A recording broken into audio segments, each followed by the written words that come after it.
Deal Street Asia PVC Summit 2020. I'm Paramita Chatterjee, and I have with me some distinguished panelists from consumer-focused funds across Southeast Asia and India, who are going to take us through the contours of the sector, which has witnessed significant traction over the past few years. However, there's one question that has been dawning on people's mind over the last few months, ever since the COVID crisis has started looming large on all segments, and consumer is not really an exception. Will the growth stay going forward?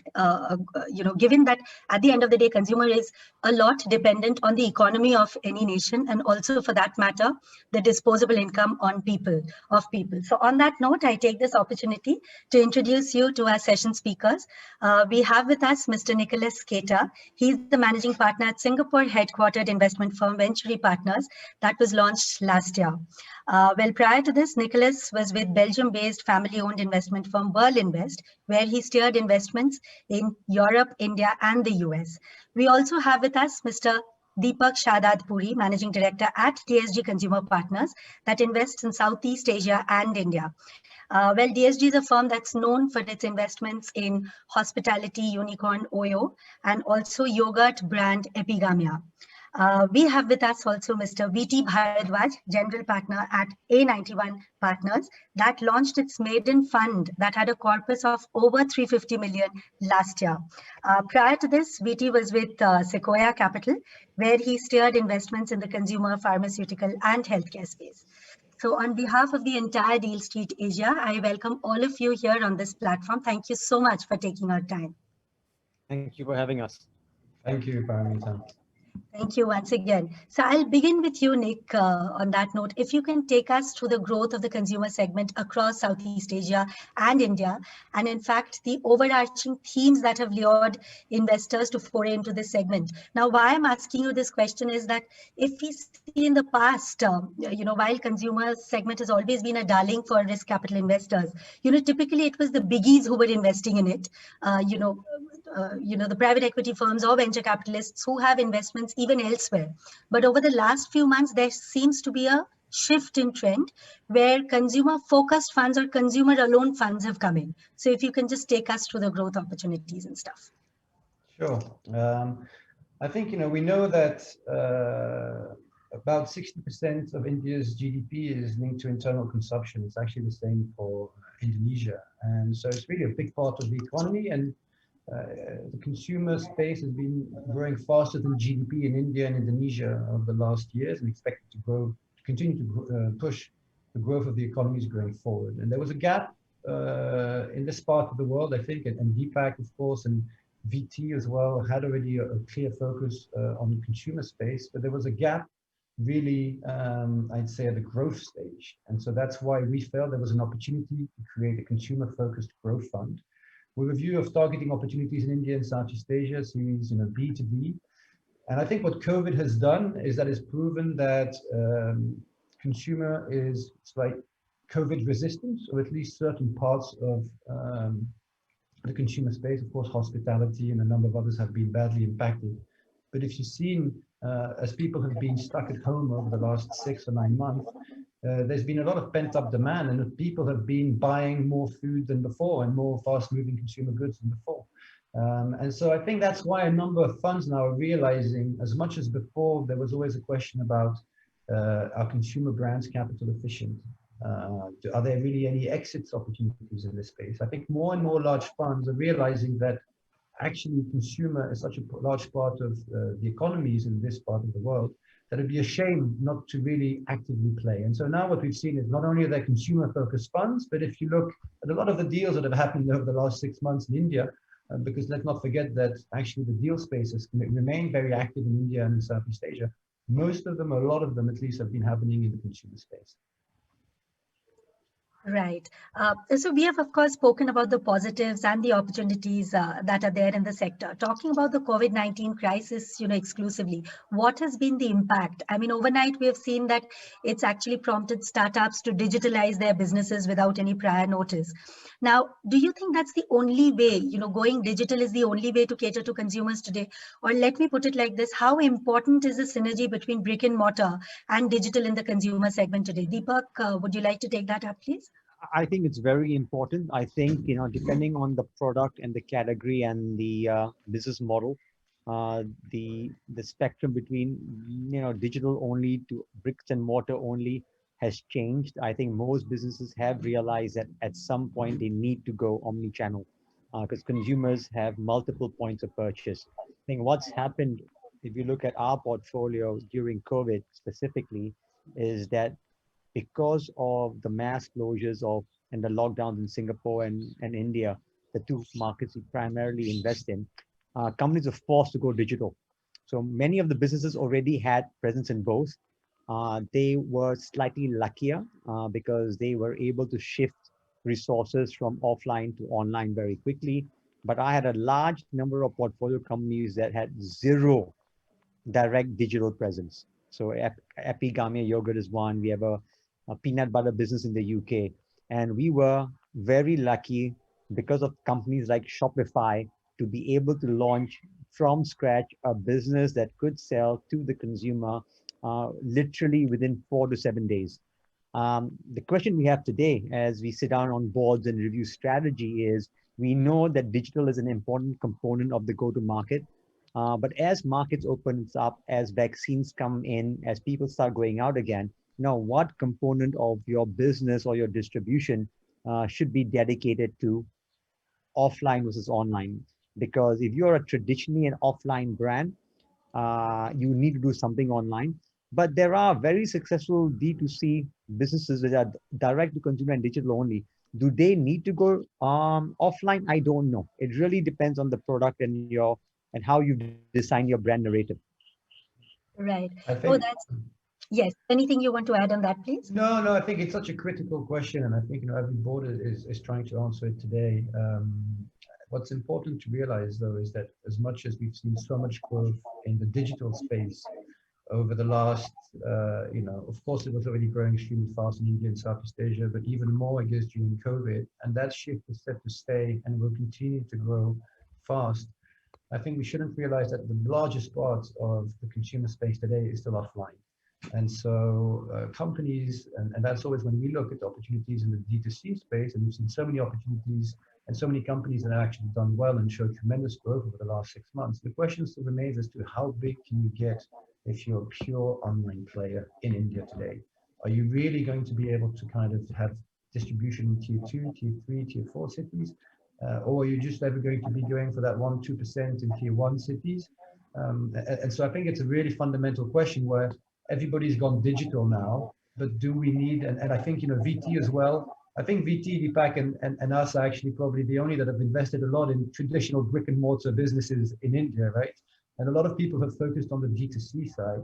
But for me, it's still a question where I believe you need that mix of both to really be able to get to a large scale or really a large kind of audience or markets, especially in India.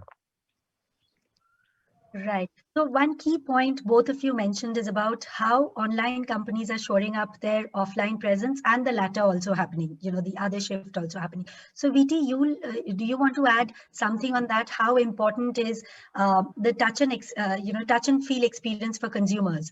Do you think the COVID-19 crisis that has happened over the last few months, that is changing, this shift in a way?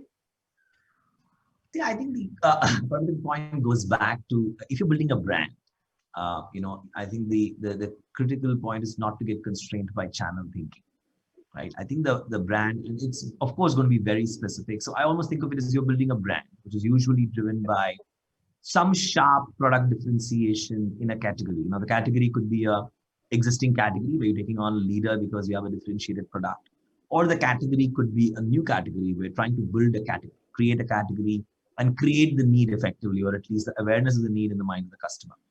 That's what the brand is trying to do. And usually, Deepak, Nick, and I are backing brands which have real product premise because, you need that real product, to have the differentiation, right? I think then there is a product specific channel question, right? I'm saying what kind of channel works better here? There are some, some channels, some of them have to be multi-channel, have to cater to online only. They have to cater to the neighborhood mom and pop shop. They have to cater to the modern trade, and you have to make sure that you're available in every possible manner. I would say there are probably very few categories which can get away with being mono-channel, right? And And people realized that to their peril. There could have been folks who are mono-channel in terms of brick and mortar, and then realized that, hey, you know what, I actually needed to get my digital act together, because the digital transformation was a transformation that was happening around us over the last maybe 7-8 years, right? And it's just that it's got accelerated. You probably got 2 years of extra share growth, which should have happened over 2 years, versus you now are more aware and it's happened early. So I think the good brands, have to find that mix. Now, it's also very product specific in terms of the touch and feel experience. Like in India, for example, you're seeing a very strange impact of COVID, right? What has happened in COVID, and look, I'm not backed by data, but just intuition is the customer who's shifted heavily to online is actually the modern trade customer who is going to a large shop. So in COVID-19 market share numbers in September, I would be very curious to see what has happened. And I suspect the neighborhood kirana, who actually was surprisingly active and available right through COVID, made sure that for some of the products which were riding through this channel was still available, right? And what saw, unlike what happened in the US, where you see spectacular numbers getting reported by a Walmart and a Best Buy, in India, modern trade has shrunk and given space to online. I think that has very interesting dynamics, right? In terms of brands, in terms of audience they cater to, as well as the kind of products that are getting kind of going off the shelf. So I think it's a nuanced story. It's product specific. It's also channel specific. I also think it is very customer specific. The more affluent customer has shifted more faster online versus, let's say, the more lower middle income customer.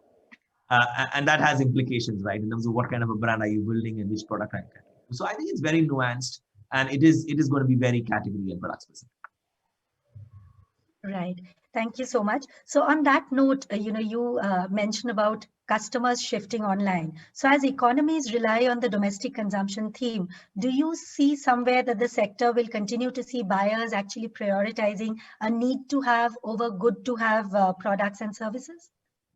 My question is to all of you. Anybody can take it up, actually. I don't think so. I think it is not that. I think maybe very early, maybe first 2 weeks in COVID, or maybe if you were very paranoid and you really felt that the world was ending. But for most of us, I think what you realize is it's almost availability driven, number one. And number two is, what you can do and can't do. So there's also been two things shift that happen along with COVID, right? There's some disposable income that has gotten created because you're not traveling, you're not dining out as much, hospitality, and many others, right? And that is some new income has got created effectively, right? And then there is where to consume, because you want to consume that, right? Is it in better skincare because you think that matters? Absolutely. I think we've seen people consume more in categories which you would not have expected. So I would almost say it is a combination of need to have and good to have. It is also driven by where was income sitting, which was going in some other direction, which I can now spend on myself. Believe me, we've been surprised by growth in categories which would be classic indulgent categories. We have a portfolio company in A91 in Attenborough. It's an electrical fan. You'd be surprised how many people have bought more fans. That's not something that I would have thought as, need to have. It's probably people saying, hey, I'm using more fan, or people noticing electricity bills, people noticing that the fans show up in Zoom and they want a sleeker looking fan. God knows what's driving it. But I think it's more around, there was a lot of consumption. Look, there is an aggregate consumption that has come down, which will take some time to come out, right? And that's going to be the reality for India. But in that consumption, there are lots of shifts. And I think some of those shifts will sustain, some of them may not. Let's say, for example, in India, unlike, Deepak and Nick in Singapore, where schools are still shut, a lot of spending has gone on how to keep my child busy. I have a 5-year-old and you're like, how to keep the kid busy. Now, some of that may go away once, he can just play and go outside, right? Or go back to school. So I think it's got a lot of interesting shifts. So that way for a consumer investor, it's going to be very interesting 24 months to see which of those behaviors sticks and which of them just unravel as things open up. Just to add to that, I think VT's point on what was permitted and allowed has had a huge impact as well on consumers and what they've been spending their money on, right? I was just giving the example here in Singapore, where restaurants are actually having the best year ever. Which is completely counterintuitive. But as we've been stuck here, but restaurants are open, consumers have been spending all of their disposable income on that, right? So they've been doing amazing numbers. And I think clearly, to VT's point, health, I think, has been an area where people have started spending more on quality of food, on healthcare or whatever. I think Indulgence, of course, you're stuck at home, whatever. I mean, alcohol consumption has gone up through the roof everywhere in the world. Home improvement, to BT's points on the fans as a category, whereas, only investing to live space. We've also seen that people have been actually spending more. The budgets have been improving because people realize if this ever happens again and I get stuck in my home for another 3 to 6 months, I'd rather have either slightly a better flat or slightly, more, I need a home office or whatever. And of course, EdTech, right? I mean, if you look at, the Baidus of this world, White Hats and all of these that I'm sure we've been following, it's amazing how, growth has shifted. And I think in some categories, to BT's point, we fast forwarded digitalization by 5 years. I don't think it'll come back to where it was. It might come back a year or two, but there's clearly been a huge leap there. So I think in healthcare as well, there's been a huge leap. And I think now telemedicine is completely, used by everyone and is going to become part of our everyday life because people have tried it and see that actually it's just much more efficient. So it'll be interesting to see what's going to happen over the next 6 to 12 months. And it comes back to the point as well, when we're looking at opportunities, you have to be careful to make sure that it's just not a COVID boost and that actually it's a fundamental long-term trend that you're seeing and that the consumer is not going to revert back to some kind of normal once we can all kind of go out again and socialize. Right. Anything you want to add on that, Deepak? No, I think it's spot on, right? No, again, if I just look at my own portfolio, it's large enough now where I feel the sample base is actually give me enough comfort that there are many views. We've had companies that have had zero revenue for 7 to 8 months. So I've got 3 businesses that are exclusively focused on travel and travel management and travel bookings, right? No one's traveling. So those businesses had to look at new revenue models or just hunker down, because my view is once things open up, travel will resume. That fundamental business case is still relevant. I've also had businesses where for whatever reason, April, May, June has been the best months ever. Now, we have a peanut butter business in the UK.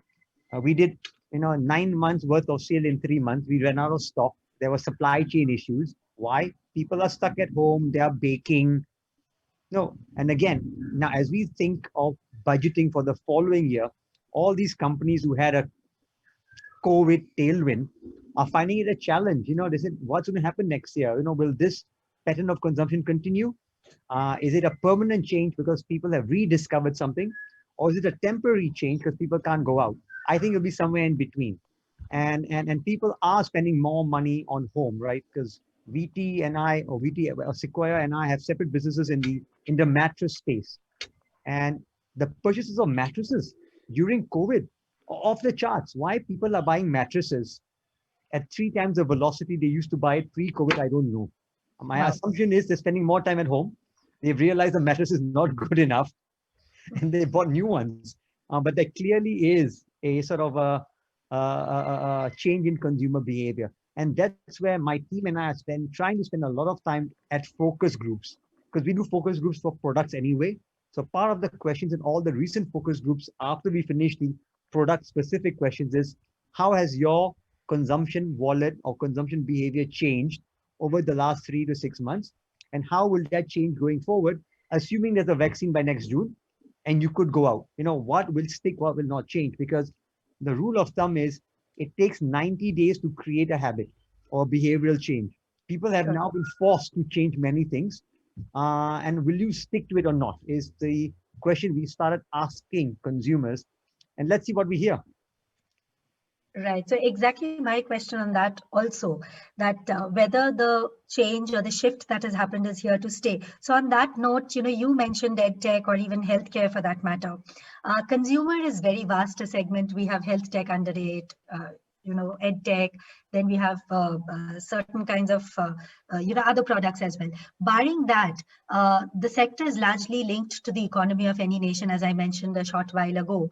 So given that, economies across Asia and even India for that matter are undergoing some bit of a slowdown, is that something that bothers you? How deep is the slowdown? And when do you see the trend reversing? I mean, it depends so much fundamentally by country, right? I think for India, it's, if you look at it, tourism is not a big hit. If you look at Thailand, tourism is 20% of the economy, right? So this is thousands, millions of jobs that are kind of, going to be put on hold. And, I agree with Deepak that people will start traveling again, probably, and there is some pent up demand, but will Thailand's tourism rebounds to pre-COVID level, I don't think it'll take a year. I think it'll be 2, 3 years, right? And so that'll have a huge fundamental impact on the economy of these countries. And so it really varies country by country. I think Indonesia seems to have weathered the storm actually, not too bad. Although of course tourism is a part of their economy, but nowhere near as important as Thailand. And so you've got to really look at it, at least from our perspective, country by country, and try and see how long that economy is going to take to recover from COVID. Right. So what are your thoughts about the edtech and healthcare sector or packaged food, as you mentioned? Do you think the shift in behavior will outlook the pandemic? I mean, in the edtech space and in healthcare, I think definitely we've seen a shift that's going to happen. And, it's going to be interesting to see how many more unicorns we can see in India in the edtech space. I mean, VT knows Byju's as well extremely well. That's one, but I think we're going to see a number of others. And it's going to be interesting as well to see if there also in other countries in Southeast Asia, we're going to see the same phenomenon. But I think, it's just you can get better quality, ease of access, convenience. It's just actually, it just makes a lot of sense. And it's the same thing for healthcare. So I think, everybody has been talking about, and it's probably more the case for telemedicine and health tech, if you want, where people have been talking about it for years, but it really had never caught on. And the biggest reason for that was that the doctors didn't want to go there. And for a patient, he still felt that he had to go and see a doctor live. And now doctors are the ones actually who wanted to go online because they didn't want to see patients. Otherwise they were at risk of catching COVID. And for, consumers, they've tried it out and they know now, not for specialists probably, right? But at least for the GP or whatever, the generalist, why would you go and see him, right? I mean, there's no point. You can actually stay from home, probably do 80% of what he would do. And then you can get a referral if necessary to a specialist. So I do think that in these, both edtech and in healthcare, these trends are here to stay. I think, in the FMCG space, to VTs, as we were saying before, I think, yes, online has kind of finally come of age. Yes, it'll still be at 25% of sales, in the future. But retail is still there, right? I mean, I think everybody's got to think of an omni-channel strategy, and you can't just think mono-channel, otherwise you're putting yourself at risk. I think the other interesting thing to what Nick said, especially on health and education, is I also think that there's going to be a moment when things kind of open up, where you will also start contrasting experiences. And this is one of the things that we've been telling our companies. And at that moment, if for whatever reason they felt that their older experience was better, then you're at serious risk of losing the customer for quite some time before he tries it again. And this is something that when we encounter health companies or education companies, we tell them, hey, look, there's going to be a time when the customer goes back.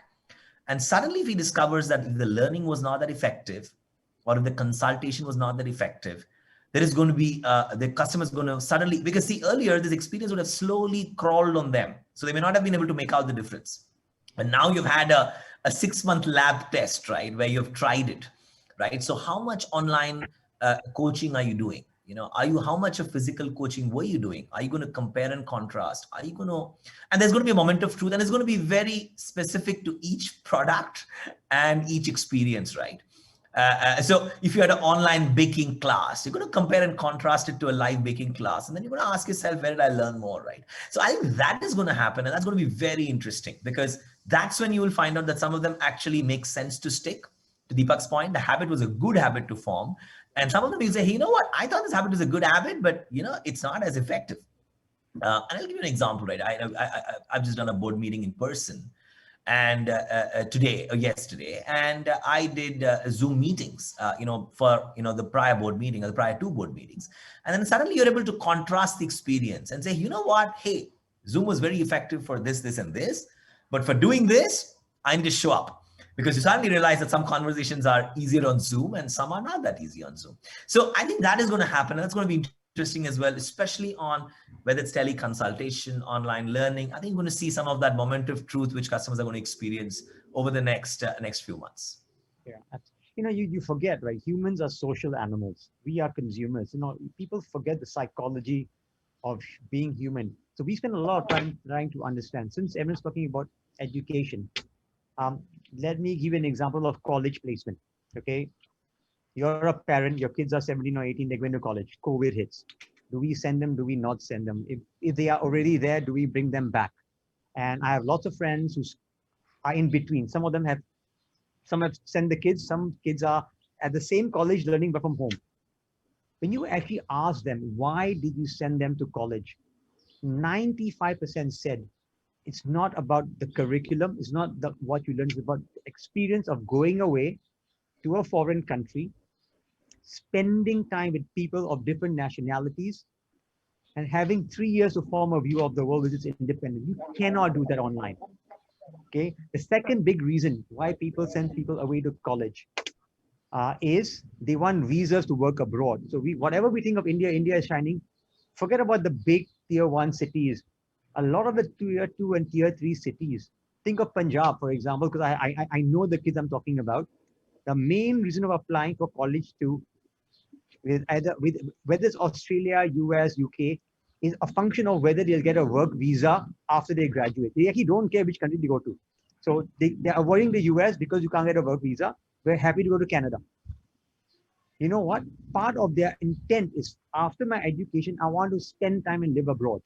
So, if you think of psychology from a product to product, so college education has multiple reasons other than the education. So you have to dig deeper. So in my view, for a large population of that category, they will go abroad. They will spend time in the country they're choosing.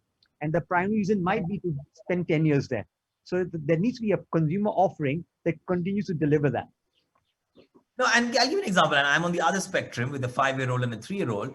You realize the big part of a school is childcare. High quality physical childcare was, so you were paying for the education and the curriculum and all that, but a big part was you were trying to create an environment where the child is safe and could learn social skills. Absolutely. Now, you suddenly realize that, oops, so it's almost like even as a parent, you're discovering what you're paying for and what you're yearning to pay for again. And I think, yeah, that's what's interesting is that's what's really going to be interesting is to see to Deepak's and VT's point, it's just going to be per vertical, right? I mean, education is such a broad spectrum, right? And healthcare is such a broad spectrum. And it's going to be really, each vertical is going to react differently post-COVID as to how much they're going to revert back to the old norm, right? And I think to Deepak's point, higher education, colleges, people want to go, right? It's a clear part of the, and then I think, in the top schools, it'll still be there. So it's going to be really interesting to see what's going to happen over the next 6 to 9 months, especially as the vaccine, that we all hope is going to be kind of distributed over the next. And some of it is going to be very, I'll give you an example for the category stuff, right? From my personal experience, I learn music and I do physical training. Physical training, I went on Zoom, both went on Zoom. Physical training is continued, even after India has opened up, because you realize, hey, you know what? It's actually easy to do this. It's very good for the trainer. It's great for you. It's effective. Music, absolutely not. So it's fascinating how it may even be a skill, at that level, right? It's not just even saying, hey, online vocational training. It's online vocational training of what? Correct. And you will discover that it works for some, it doesn't work for some. And that's going to be fascinating to see. And that's going to result in many, many opportunities for us, because someone who's good at delivering, online physical training will not necessarily be the guy who perfects music or perfects something else. Sure, absolutely. So on that note, if you can also take us through the exit options. I mean, what is your take on the returns in the consumer space vis-a-vis that of the other spaces that you've seen or handled in the past? VTs are more than consumers. That's very unfair. It was the question compared to other spaces. I've only done consumers, so I can't compare it to anything. You can tell us about the returns in the consumer space itself. Look, I think it has been, that I think is easy one. I think we're all in business, and Nick is, already been the newest entrant into the business. I would say, look, it's a good space, because if you think about India, it's a big part of the GDP. Number one. Number two, it's been a very thriving market in terms of entrepreneurship. Folks have been able to start businesses with relatively small amounts of capital and go very far. And you can build brands of different sizes. The outcomes, you can have a strategic purchasing it. If it's a smaller outcome, if it's a large company, you can think of scaling and going public, because usually here at scale, these companies have profits, and therefore they can trade, at good multiples. it has been a very strong defensive sector right through COVID and even prior to that in terms of prior crisis. So it's been a pretty good space. And that I think is reflected in the returns. I think I would say one of the interesting things for us has been that the menu of entrepreneurs is a very large, high quality menu. And the number of surprises, either regulatory surprises or market surprises, are a lot fewer. So, versus some of the other categories, like let's say I'm just comparing, and I've not done any real estate investment or infrastructure investment, but I would say relative to some of the other categories, I would say consumer has been pretty good in terms of both ability to build a portfolio and make sure that the portfolio delivers returns. And I think to that point as well, it's been, highly disruptive. And so actually you're going to see a lot of the startups or founders that, all three of us are backing, that business have probably been able to adapt faster to the new realities, faster than the MNCs that are generally a bit slower to kind of being able to adapt. And so I think there's going to be a lot of exit opportunities in the next, few years, because startups have adapted better than the larger corporates, and they need to kind of buy that skill, or they need to go into this new vertical, or they've been disrupted, so they need to acquire. So I think it's going to be interesting to see that MNCs are going to be, very active, especially in this part of the world. I think what has been interesting as well in India and Southeast Asia now is, unicorns buying other companies. I mean, we also saw the exit of White Hat to Byju's, right? I mean, that was a very nice little exit.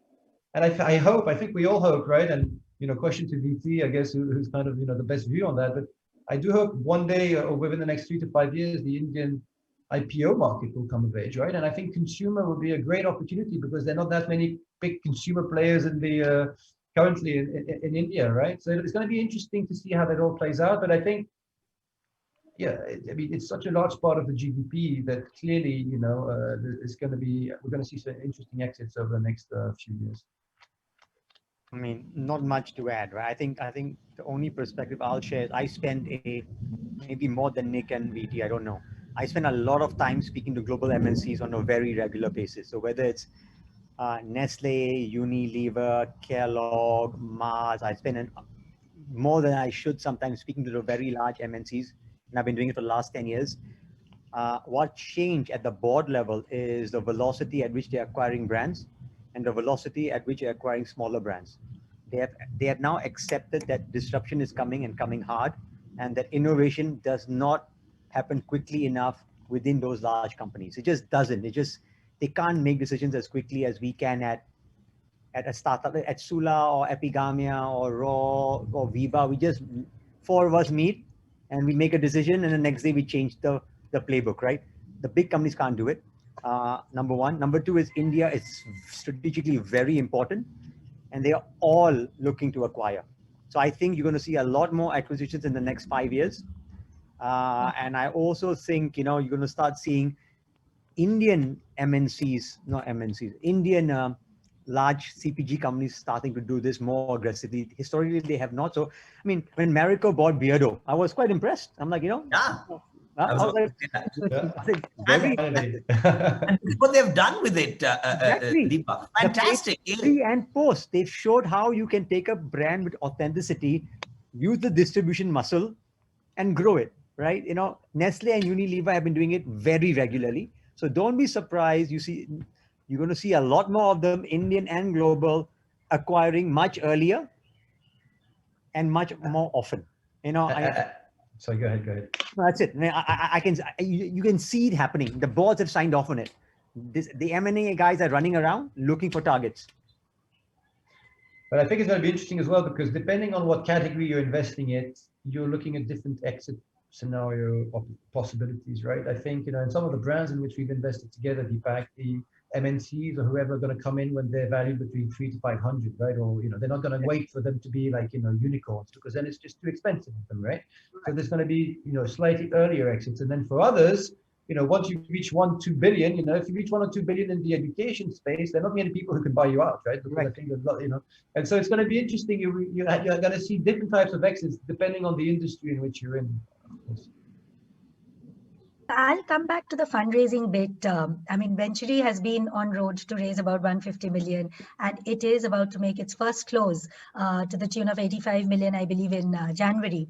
So this has been a rather long process, given that you wanted to make the close somewhere in the summer months of this year, and the final close by the end of the year or 2021. So if you can take us through the fundraising environment, how difficult has it been, especially given that in-person meetings have come to a halt and stuff? No, I think, I mean, as everybody can realize, fundraising is about meeting people face to face, especially for a first time fund. And what we've seen, is that most investors, whether families or institutionals, have, once COVID hit, they were only re-upping in existing relationships that they had, right? It was very difficult for them to say, hey, I'm going to take the risk, now start a new relationship with a, first-time manager, of course, even if you've been in the industry for many, many years. And I think for us, really, what kind of, gave us the opportunity to be still successful. And as you said, to target a first close of 85 or 90 in January is a number of things. One is we had, a great anchor in Frederick, who was a founder of Vertinvest, so he's a very recognized person in the industry. Two, we had pre-existing relationships with a number of large families. And so that enabled us to continue the discussions throughout, through Zoom, basically. And three, I think for, I guess, all three of us here, to some extent, consumer Asia space was COVID resistant, if I can say. As we just discussed, I think today consumer has done relatively well compared to other industries that have been, more badly impacted. And secondly, if you compare to Europe or the US, Asia in the same way as over the last two big crises, is expected to rebound faster than Europe and the US. And so actually for lots of investors today looking for growth, they're turning to Asia. And so for us, I think our strategy was just stick to our guns. This is going to be, a slightly longer process than what we would have liked. But luckily, we've earned the trust of a few families over the year, and so they've decided to back us. Sure. So I'll extend this question to you as well, VT, because you raised about $350 million last year. And that's quite a significant amount for a maiden fund to be raised in India. So what was your take? How did you pitch your fund to the LPs? What is it different that it plans to do when it comes to the other funds which are already there in the market today? Yeah, no, I think, we were fortunate to have done that. And two parts to it. One is the number of investment firms which are kind of focused on what we do, which is writing the $10 to $40 million investment in fast-growing companies which come out of the venture ecosystem, and with the promise that we can be a partner with you as you scale up from the 100 crores to the 1,000 crore journey, or the 300 crores to the 2,000 crore journey, right? I think that was one, saying, hey, how many such firms are there in India? And you'll be surprised as to how it is underserved, which is why it's important that that more people and people do that, because it's still a relatively underserved part of what happens in India. India has the thriving venture ecosystem. You do have lots of players and lots of investors. Over the last 10, 15 years have built franchises, but this is still a little bit of a white space versus this, or even private equity, classic private equity, where folks are writing the 50, 100 and $200 million checks in large businesses. So this is underserved in terms of both capital and time and commitment, which investors can make. That was one part of the pitch. And look, on a second part of the pitch was saying, hey, there's the three of us doing exactly this for 10 years and saying, hey, we want to do the same thing. And we think there's an opportunity to build a franchise to do that and build on that. So that, I would say, was two parts. Saying, hey, this is where we think the opportunity is, and this is what we have done in the past. And therefore we hope, to be able to do that successfully. But Nick has been very modest. This must have been a tough year. I know the number of trips, it takes a number of times you have to do this, and to do all that on Zoom and to pull it off is pretty spectacular. So congratulations, Nick. Thank you. Thank you. Yeah, no, it's been an interesting, and I think, it's hard to make new relationships, but it's so easy for people to say no if you reach out to them when you can't actually meet them. And then it's hard to kind of re-engage once you can, travel again, because they've said no, and mentally they've done that click, right? And as everyone knows, once a consumer, when you say no to something, it's kind of hard to get you back. But yeah, so very happy and look forward to actually, doing a few deals with both of you over the next, couple of years, I have. So Deepak, you had raised about 65 million last year. So how much of that has been deployed, and what is it? If you can just take us through the status now. Our strategy is slightly different. So, we are a seed stage investor. We come in usually when there is no product and there is no revenue, right? So, I come in very, very early. And our strategy means you can't deploy that much capital. So the strategy hasn't changed. We continue to look for very early stage businesses, often early stage ideas, not even businesses, in categories that are in spaces or white spaces where we feel there should be a strong Indian brand. So just to give you an example, why was there no Greek yogurt? So we started Epigamia. Why was there no ready to drink cold brew coffee in India? Why are we importing everything? So we started Sleepy Owl. And as you look at India category by category, there still continues to be, and I don't know why, very large amount of white spaces. I think what's changed over the last 10 years is 10 years ago, most of the smart kids out of IIT, IIM wanted to start a tech startup. That still is the case for many, but you're seeing a lot of really smart kids now saying, you know what, we're going to build a business in something we are really passionate about, because there are now examples of businesses in tech or non-tech that are scaling up very, very fast. And the quality of entrepreneurs that are starting what I call consumer businesses that are not tech-led necessarily, stuff that I do, increased tenfold. So 10 years ago, I used to look around for businesses or founders. Now I see many, many more of them. And I think that's why you've also seen many more seed and angel funds uh, focusing on consumer. It could be Rookum, it could be Source, the whole ecosystem around consumer. It was very difficult in 2012 when I started DSG CP, and they said, why is consumer in your name? What if you do something non-consumer? Consumer is such a tiny category. And I had very few later stage guys to go to. I used to go to World Invest, who were very focused on consumer. VT was at Sequoia doing consumer. But just look at it today. VT's got A91, Venturi is raising a fund, and each of the big PE funds, you could talk about Everstone, TPG, KKR, all have a dedicated consumer team. So, right, the opportunity is here. I'm going to continue doing my job of finding them, sort of scouting for them and nurturing them. Many will fail, but hopefully we will find every year one or two Sulas, one or two Epigamias, one or two sort of Raws, or one or two Oreos that can become really big. And I think just to add to what VT was saying, about the growth stage, I mean, it's the same for India, because I know we've been focusing a lot on India, but Southeast Asia is relatively the same, right? There's Asia Partners, of course, as a growth fund. There's Venturi now as a growth fund, but there are not really many that are really kind of focusing on that space. And especially if you have the consumer lens, there's no one else. And so I think that's why now we're seeing, companies that have kind of, in the next 5 years, I think there'll be a lot of opportunities to invest, the $10 to $40 million checks, as VT has said, both in India and in Southeast Asia in the consumer space. Sure. So when we talk about Venturi, that of course invests growth stage capital, which can go up to 50 million as well. But in the pre-series A stage, my question is, how do you decide what is an ideal bet? Because a lot of deals actually get clocked on the basis of speculation rather than putting the actual fundamentals into account. So any thoughts on that? I didn't understand the question. So a lot of deals that are sealed at pre-stage level, pre-series A level, actually are done on the basis of speculation rather than taking the actual fundamentals into account, because obviously the company has not established, so to speak.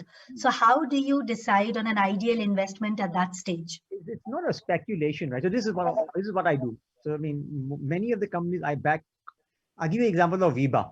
I backed Viba when Viba wasn't incorporated. Viraj and I sat down, spent 2 days, came up with the name. We went and incorporated the company together.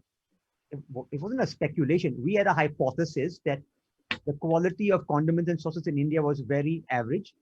Most people who cared about the product they were eating were buying imported stuff. India has every ingredient to make a better product at a lower cost. So we said, we believe we can make a better product. How much will it cost to test it? It will cost us 5 crores. So we put in 5 crores, built a small factory, made the product and launched the product, and it worked, right? Is it speculation? It's not speculation. Every business I back has a 1 in 4 chance of failing, because you never know whether consumers will accept the product. and you will never know whether you can execute on the plan. But that is my Deepak, job, right? isn't it like in real estate? It's founder, founder, founder. It is founder, founder, founder. It is a I mean, you know, you must like the category, but I don't back businesses. I back people. Often I get them wrong as well, which is a big learning.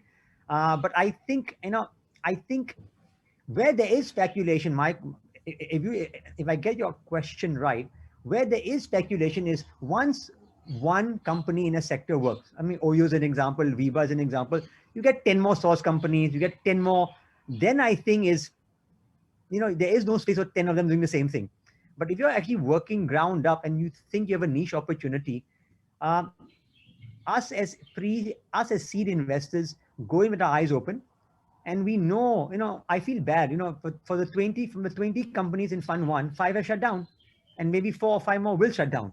But when you're taking that early stage bets, you have to sort of work with people and founders who understand the risk and know that what they're trying to do is difficult. Sure, absolutely. So we actually are running out of time. So on that note, if you can give us your concluding remarks for the road ahead in 2021, all of you, please. Look, I can go ahead. I think the 2020 has been a tough year, but it's been a very busy year for investing. And I think the road ahead is that we expect to see, therefore, lots of opportunities and make commitments, over the next 12, 18 months. It's going to be a story of a reviving economy, but more interestingly, lots of interesting founders who are using some of the changes that have been brought by COVID to build better businesses and bigger businesses. And we will be surprised by where we find them in terms of both category and where we find the founders. But it's going to be very interesting and hopefully a much better 2020.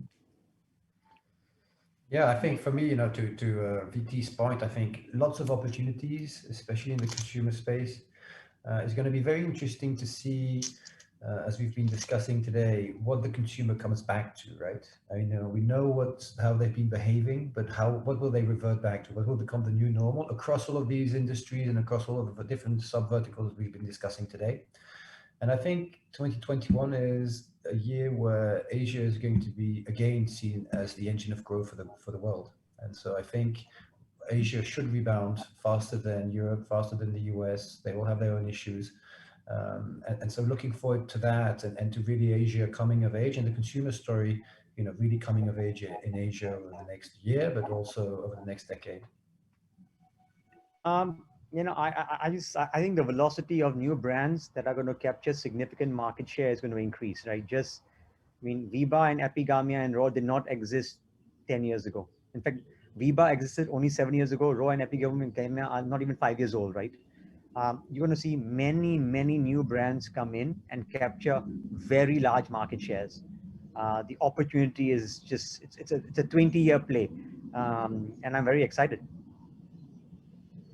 I think that was a very, very enriching session, and I particularly enjoyed, speaking about the consumer segment. So thank you once again, Nick, VT, Deepak, all of you. Thank you for sparing time to be with us today. Thank you. Thank you. Thank you. We enjoyed this as well. Bye. Enjoyed it. Thank you.